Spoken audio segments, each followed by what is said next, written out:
Abraham, it's very nice to have the chance to speak with you like this again.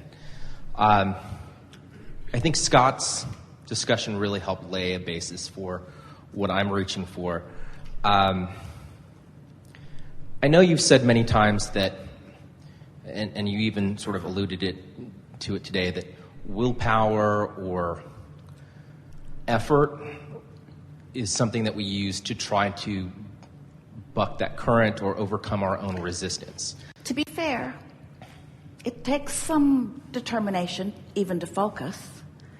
In other words, there is maybe something that you might call effort in looking there instead of there. We just want you to be, we think it would go better for you if you would apply your effort to understanding your vibrational basis and tending to the basis of your point of attraction rather than waiting until your point of attraction was well underway and then applying your effort. It's sort of like going down that high slide on that gunny sack. It's not a good idea to try to change directions mid-slide. Either don't go over the edge to begin with, or wait till you get to the bottom and then make a new decision. But mid-slide, the momentum factor is something worth considering. I agree, and that's very much where I'm trying to find that line and sort of marry that with grid work and... Well, let's not make it complicated. Right. Because this is not a difficult thing. This whole subject just says, get happy and then think about stuff. Right. And if you can't get happy, then don't think about stuff. If you're not happy, take a nap. Right. Or if you're not happy, do something to get happy. Right. And then think about stuff. Right. And I understand that. I guess what I'm asking is this, is in terms of finding a different vibrational place from a place of, hey, this is a fun vibrational place I'm going to, versus I don't like the way I feel. Well, back up there and say that, finding a different vibrational place than the vibrational place I've got. Right. Well, good luck with that. Exactly. Right, which I guess is... So how can you find a different vibrational place? What if what you've been thinking about has a vibrational momentum going, what does your logic tell you must happen before a different vibrational momentum can get going? I have to stop thinking about that. So the train's going 180 miles an hour that way. What's going to happen before it goes 180 miles an hour that way? It has to stop. Preferably. It's so much better on the contents of the train. Right.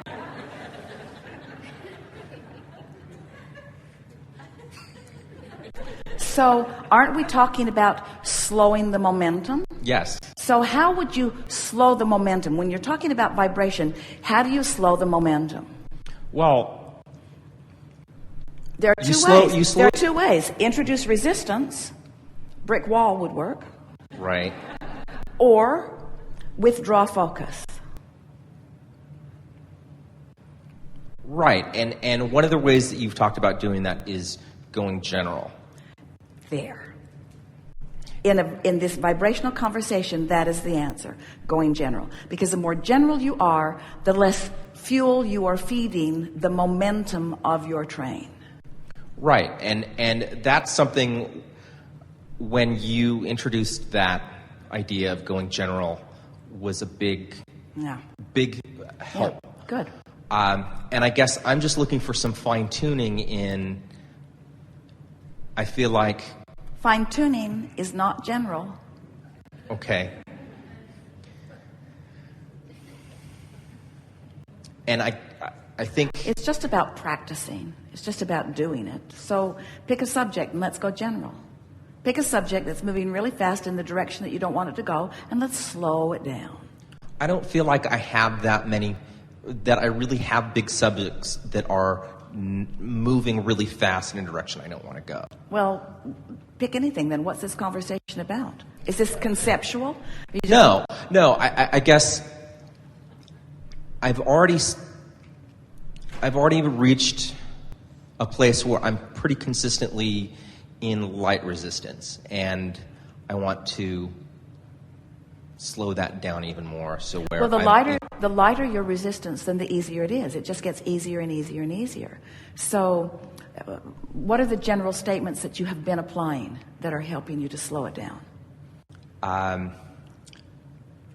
This has been getting easier. I've done a good job with this. I've always been able to figure things out. All's well. Things always work out for me. Now, our favorite of that run was all is well, because the other statements, while they were fine and they were general, they were pointed toward your activity or your behavior. Mm-hmm.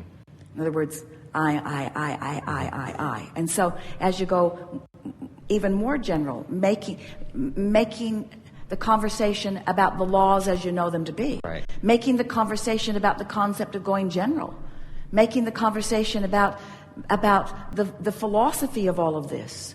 I so appreciate what I know about law of attraction.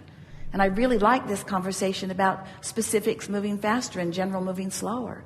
And I really like the idea of slowing down something that's moving in a direction I don't really want it to go. I like the idea of it slowing down. And I like the feeling of it beginning to move in the other direction. It's really fun to watch things shift. I'm so glad that I get to be here and focus. I so love what I'm knowing. I'm so eager to see it begin to be expressed. Now, we went general and really specific, but we went specific on a general topic, and doesn't that feel good? Yes.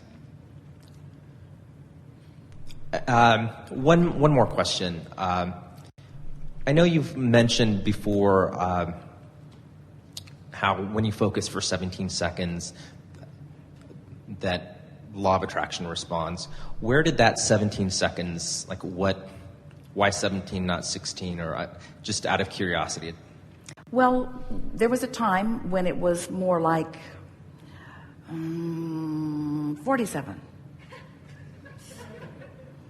It's getting faster and faster as more and more focus. As the energy moves faster, here's a good way to say this. As the energy moves faster, the power of it is more.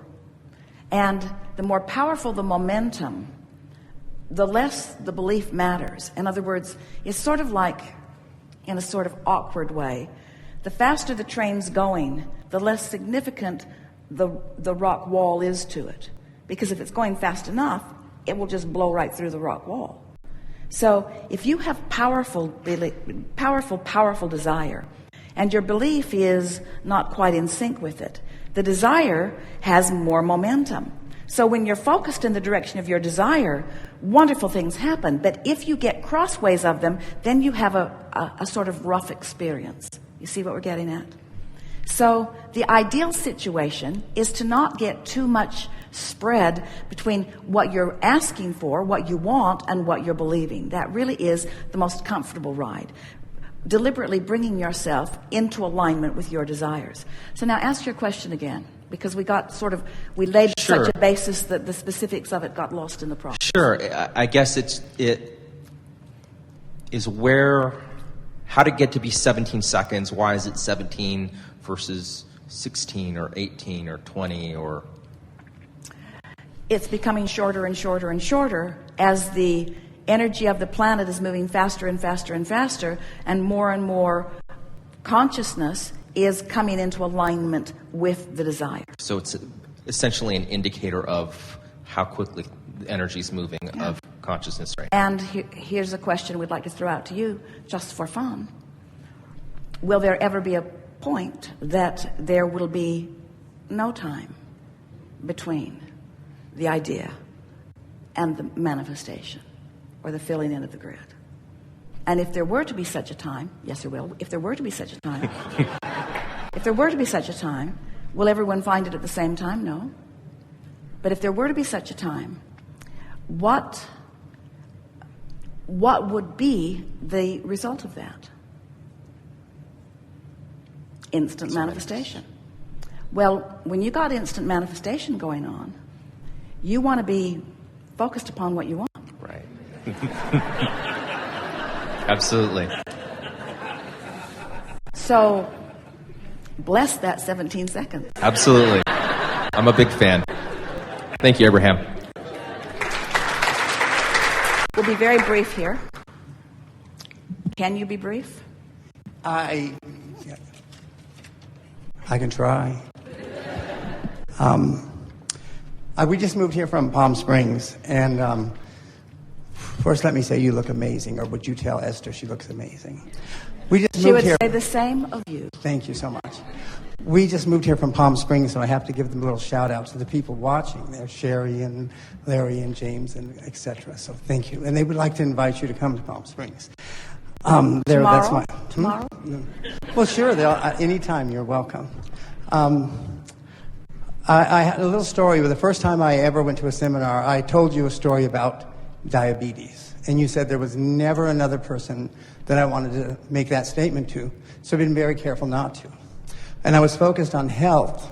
And this book I read 20 years ago, Fit for Life, is a way of eating food.